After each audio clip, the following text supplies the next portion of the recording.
এখন মূল বিষয়টা হয়েছে যে আমরা কি শিখছি, মোটরসাইকেলটা দিয়ে স্টার্ট কেন করছি? আপনার তো ট্রেনিং কনসেপ্ট কোনটা? স্কুটার। তাহলে মোটরসাইকেলটা দিয়ে কেন শিখলাম সেটা হচ্ছে যে মোটরসাইকেলের চাকা বড়, ভারসাম্যের ত্রুটি হয় না, এজন্য ভারসাম্যটা ঠিক করতে হলে বা অন্যান্য টার্নিং স্কিল রেডিয়াস ঠিক করতে হলে বড় চাকাটা আমার দরকার হয়, যার কারণে আমি মোটরসাইকেল ব্যবহার করছি। 2, আমার থ্রটল কন্ট্রোল, মানে অ্যাক্সেলেটার যতক্ষণ না পর্যন্ত একটা সুন্দর লেভেলে না আসবে ততক্ষণ পর্যন্ত আপনার রাইডিং স্মুথ হবে না।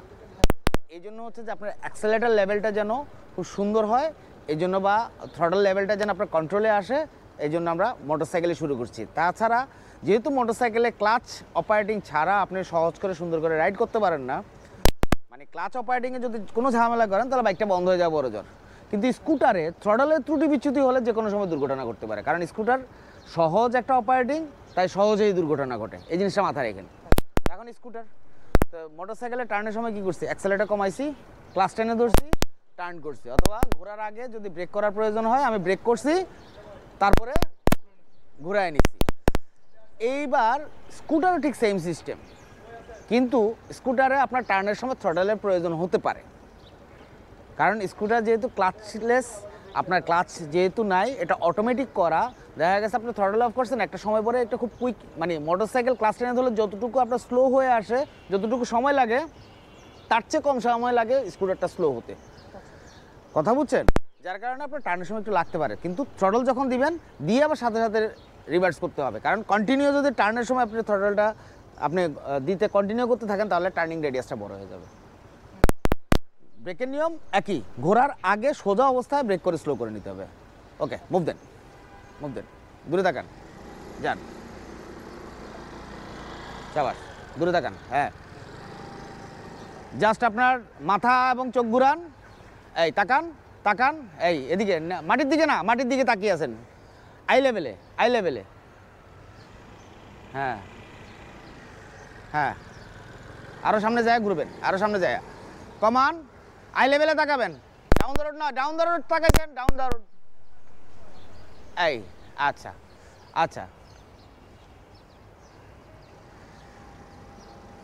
আপনি ডাউন দ্য রোড তাকাইছেন, নিচে তাকালে আপনার টার্নিং রেডিয়াস শার্প হবে না, নিচে তাকানো যাবে না।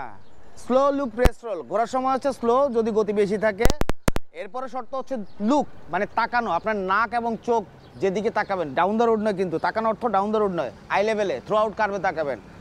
লুক হয়ে যাওয়ার পরে অটোমেটিক প্রেস হয়ে যাবে, মানে আপনার হাত বা হ্যান্ডেলবার অটোমেটিক ঘুরায় ফেলবে, এরপর ঘোরা শেষ সোজা হয়েছে, তারপর রোল মানে থ্রটল দিব।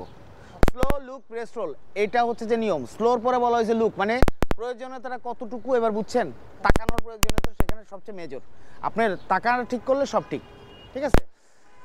আবার সোজা আসুন,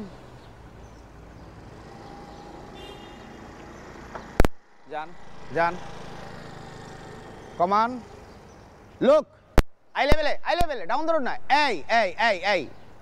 এই শার্প হয়ে গেছে, টার্ন শার্প হয়ে গেছে, মানে একটা তাকানোতে আপনার টার্ন শার্প,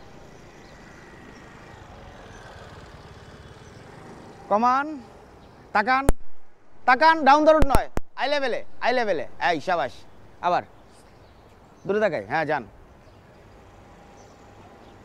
সহজ জিনিস, একেবারে সহজ জিনিস। ওকে, শাবাশ, দারুণ, তাকাই, আই লেভেলে, এই শাবাশ, দূরে তাকাই, ইজি, হ্যাঁ, একদম ইজি, কমান, ওকে, শাবাশ, তাকাই, আই লেভেলে, শাবাশ, দারুণ, ওকে। আমার চোখে চোখ রেখে ব্রেক করবেন, আমার চোখে চোখ, হাতে পায়ে দুটো ব্রেক, পায়ে তো নাই, সরি, পায়ে বলছি, দুটো ব্রেক, জাস্ট থ্রটল কমাইছি, দুটো ব্রেক, চোখে চোখ রেখে। আর মাথায় রাখতে, এই যে আপনার হ্যান্ডেলবার কিন্তু স্কোয়ার নাই, বাঁকা হয়ে আছে, সোজা রাখতে হবে, এই জন্য আপনি স্ট্রেট তাকাবেন, হ্যান্ডেলবার স্ট্রেট থাকবে, চোখের উপরে আপনার হ্যান্ডেলবার। সহজ কথা হচ্ছে এটা, ঘুরে এসে স্ট্রেট আমার কাছে সামনে এসে স্ট্রেট ব্রেক হবে, আপনার হ্যান্ডেলবার যেন ডানে বামে না হয়ে যায়, স্কোয়ার থাকতে হবে হ্যান্ডেলবারটা। আবার মুভ দেন,